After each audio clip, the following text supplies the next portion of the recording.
Olá pessoal, sejam muito bem-vindos a mais um vídeo e hoje nós estamos aqui reunidos para nós esclarecermos um pequeno ponto que se encontra nas nossas Bíblias. Eu já fiz um vídeo a respeito dessa questão, ou seja, sobre vários temas aí que vocês têm visto aí, que as pessoas alegam inspiração da Bíblia, mas na verdade muitas pessoas se esquecem aí dos bastidores por detrás deles. Pois bem, hoje vim trazer um vídeo diferenciado aí para vocês, o Cânon Bíblico, uma crítica ao Evangelho de Lucas. Será que o Evangelho de Lucas ele é um evangelho inspirado por Deus? Ou será que a opinião que é mostrada através do seu escritor é algo totalmente diferente? Se você quer saber sobre isso, eu convido você a ficar comigo aqui até o final desse vídeo. Mas antes, não deixa de curtir esse vídeo, de deixar o seu like aí, para fortalecer o nosso trabalho, para que esse vídeo se torne relevante na plataforma do YouTube, apareça para mais pessoas aqui. Compartilhe essa mensagem, esse vídeo, para mais pessoas. Todas as pessoas que você conhece nas suas redes sociais, WhatsApp, Facebook, Instagram, TikTok, aonde você quiser compartilhar, você pode estar compartilhando porque você vai estar nos ajudando. E não deixe de se inscrever aqui no nosso canal, pessoal. Vai aí rapidinho, se inscreve, ativa o sininho, porque aí você vai ficar por dentro de todas as novidades que são colocadas aqui semanalmente, tá?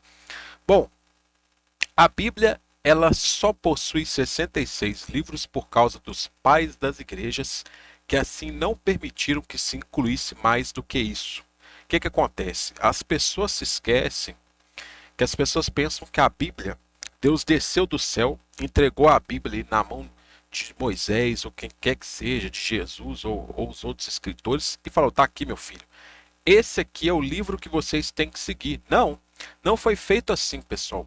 A Bíblia, para ela chegar a esses 66 livros, elas tiveram sim influência dos pais das igrejas, ou os padres apostólicos, que são os padres, os pais que vieram após os apóstolos e que decidiram, concluíram através de vários concílios o que faria parte da Bíblia e o que não faria parte. Para você ter ideia, nós temos mais de inúmeros evangelhos, mais de 200 evangelhos, mais de 200 manuscritos aí só do Novo Testamento. Eu tenho um vídeo sobre a questão dos papiros aí, você pode pegar seus papiros, eles constituem o Novo Testamento, só para você assistir, para você ter uma ideia da quantidade de manuscritos que nós temos. Então, a Bíblia ela não foi entregue pronta, houve um processo por detrás e esse processo teve influência forte dos pais das igrejas. É claro que possui muitos outros livros, como por exemplo, nós temos aqui o Apocalipse de Paulo, nós temos o Evangelho de Bartolomeu, o Evangelho de Tiago, a Ascensão de Moisés. E lembrando que a Ascensão de Moisés, o livro de Judas cita uma das partes que fala da ressurreição de Moisés, ali a contenda de Miguel e ali Satanás pelo corpo de Moisés. Então, pois bem, existem muitos outros escritos que não entraram na Bíblia e muitos falam: ah, mas é porque é apócrifo, é porque ali apresenta uma doutrina contrária ao que está na Bíblia, mas nem todos os livros são assim. Os livros tinham livros, por exemplo, como o livro de Enoque, que eram considerados como escritura inspirada, tá? Faziam parte aí da escritura inspirada.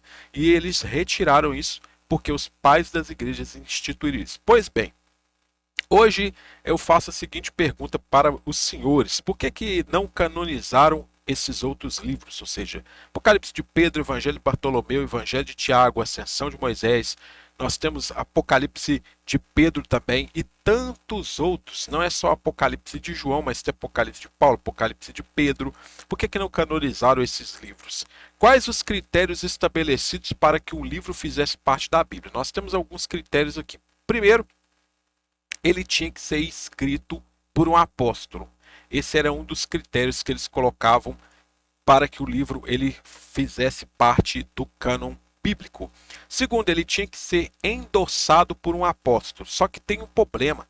Quando nós pegamos os evangelhos, nós pegamos principalmente os evangelhos, que eles colocam lá: Evangelho segundo Mateus, Evangelho segundo Lucas, Evangelho segundo João, Evangelho segundo Marcos.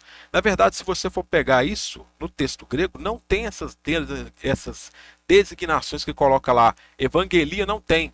Lá tem kata ioanem, que significa para João. Não é que o evangelho, o autor dele é João, mas que foi escrito para João. Catamataio foi escrito para Mateus. Catamarcon foi escrito para Marcos. Então, ou seja, os evangelhos ali, que eles atribuem a essas pessoas como autores, na verdade, eles não são os autores. Eles são as pessoas nas quais foram endereçadas essas cartas, tá? Então, não tiveram endossamento por apóstolos. E eu vou mostrar para vocês aqui hoje o que é dito no Evangelho de Lucas, tá? Para vocês compreenderem. E terceiro, tinha que ser inspirado por Deus. Então, ou seja, primeiro, ele tinha que ser escrito por um apóstolo, que você já vê que não tem os evangelhos, os autores, né, assinados, chamados autógrafos, não existem, então não tem. Tinha que ser endossado, ou seja, assinado, você também não tem assinatura desses apóstolos nesses escritos, e tinha que ser inspirado. Mas será que todos alegam inspiração? Porque ser escrito por um apóstolo e endossado, ou seja, não tem ali uma unanimidade, não tem algo que caracterize isso. Então já cai por terra esses dois pontos. Mas inspiração, será que tem?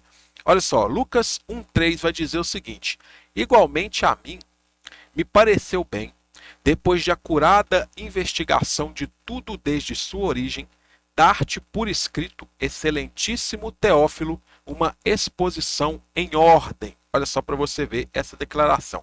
A expressão igualmente a mim me pareceu bem, Edoxe Camoi, atestada segundo os melhores manuscritos, aí nós temos Códice Sinaítico, Códice Vaticano, temos o Códice Efraimi, Bezai e tantos outros aí. Entretanto, outros manuscritos atestam o vocábulo com uma pequena variação, que é doxen, ou seja, terminação em ao invés de e, tá? Essa conveniência é bem clara nos textos gregos, tá? Ou seja, nenhum manuscrito grego colocou outra forma para denotar inspiração. Entretanto, vários copistas insatisfeitos com Lucas por não ter feito nenhuma menção explícita de inspiração em relação ao seu evangelho, eles copistas acrescentaram a seguinte expressão. Olha o que os copistas fizeram. Pareceu bem a mim e ao Espírito Santo descrevê-los por sua ordem. Isso conforme as versões antigas, tá? Nós temos várias versões antigas aqui, Vulgata também. Outras trazem, ó, Espírito, ou seja, escreveu pelo Espírito Santo, tá? E outros fazem aí, ó, me pareceu bem o Espírito Santo e a nós. Então, alguns acrescentam isso, e nós vemos isso até mesmo dentro de Bíblias aí, tá? Que muitos gostam de fazer defesa, né, do texto recebido. Pois é, você faz parte do texto recebido, essa deturpação aí, tá? O Evangelho de Lucas não foi escrito por um apóstolo, não foi endossado por um apóstolo, mas sim foi escrito por conveniência, tá? O Evangelho de Lucas foi escrito por conveniência. E aonde está a inspiração do livro de Lucas? O que acontece? Se esse Evangelho foi escrito por conveniência, onde está a inspiração alegada pelos religiosos? Porque os religiosos falam que a Bíblia é a sagrada palavra, a inerrante palavra de Deus, e muitos condenam aqueles que não a seguem, aqueles que não a usam como manual de regra e fé. E o que acontece agora? Um livro que não está inspirado faz parte de uma Bíblia considerada inspirada. Como que vocês me explicam isso aí agora em religiosos? E se tudo que está na Bíblia foi inspirado por Deus, então por que um livro não inspirado faz parte do cânon? É aí onde vai entrar a questão que eu estou falando da história dos pais das igrejas, pessoal. Não teve inspiração nenhuma na questão da composição do cânon bíblico, tá? Teve uma história por detrás dessa história, teve influência dos pais das igrejas, só que isso não é falado dentro das instituições religiosas, tá? O vocábulo teófile, ou teófilo, traduzido como teófilo, que é a junção dos vocábulos teós e filê, que significam amigo de Deus ou amigo dos deuses, tá? Por que amigo de Deus ou amigo dos deuses? Porque o vocábulo teós é um vocábulo que ele espelha, principalmente dentro da Septuaginta, que é um vocábulo que é utilizado amplamente no Novo Testamento, é um vocábulo que ele é o reflexo do vocábulo hebraico Elohim. E Elohim significa deuses, tá? Filé significa ali, no caso, amigo, tá? Então seria amigo de Deus ou amigo dos deuses, tá? Então, aí o evangelho foi escrito para o amigo dos deuses. Olha só para você ver aonde que nós vamos parar conforme a tradução do vocábulo. Lógico, em uma consideração de que Lucas era gentil pagão e o mesmo só se converteu ao proselitismo por influência de Paulo, tá? Então tem tudo isso aí nessa questão envolvida aí do escrito de Lucas. Lucas 16, 23, nós temos a expressão caento ade, eparasto oftalmos autu, e parcon embasanois, horá Abraão apo macroten kai daxaron em tois calpois autu. Ou seja, uma das controvérsias do livro de Lucas se encontra no capítulo 16, aonde é relatado o vocábulo ades, ou seja, que é esse mesmo vocábulozinho aqui que vocês estão vendo, tá? Esse vocábulozinho aqui, ó, ades, tá? Tá aqui, ó, ad. O lugar de punição onde o rico estava em tormentos, que é o nome de um deus da mitologia grega, ou seja, é utilizado nessa questão aí do texto grego, tá? Vários vocábulos aí, como por exemplo, tártaro. Nós temos aí o mesmo vocábulo Hades, Thanatos, que Thanatos ou Thanatos, que era um deus também considerado a personificação da morte. Então, vários vocábulos dentro da cultura grega, do helenismo, ou seja, que estava envolvendo a questão pagã ali, fazem parte do texto grego. E lembrando que a língua, uma das línguas mães aí do Novo Testamento, do texto bíblico, tá? Outra controvérsia gira em torno do capítulo 10, aonde Jesus designa 70 autoridades e os dá poder, mas os seus discípulos, em certa ocasião, não conseguiram expulsar o demônio de um homem, algo inadmissível, já que os mesmos receberam poder dado por Jesus. Então tem todas essas controvérsias aí. Vocês podem ver que o livro não foi escrito por inspiração, mas por conveniência. Só que isso você não vai ouvir dentro das instituições religiosas, tá? Eles não vão te mostrar isso. Por quê? Porque vai contra justamente aquilo que eles apregoam lá, tá? Então fica esse vídeo de hoje para você refletir, para você analisar. Deixa aí nos comentários o que você achou, se você concorda, se você discorda, qual que é a sua opinião a respeito. Não deixa de compartilhar esse vídeo. Curta também, deixa o seu like, é muito importante porque você vai estar ajudando o nosso trabalho. E se inscreva no nosso canal, pessoal. Se inscreva para você ficar por dentro de todas as novidades que são colocadas aí. No mais, o que eu tenho a dizer para vocês é os meus agradecimentos. Um grande abraço e muito sucesso a todos. Até a nossa próxima oportunidade.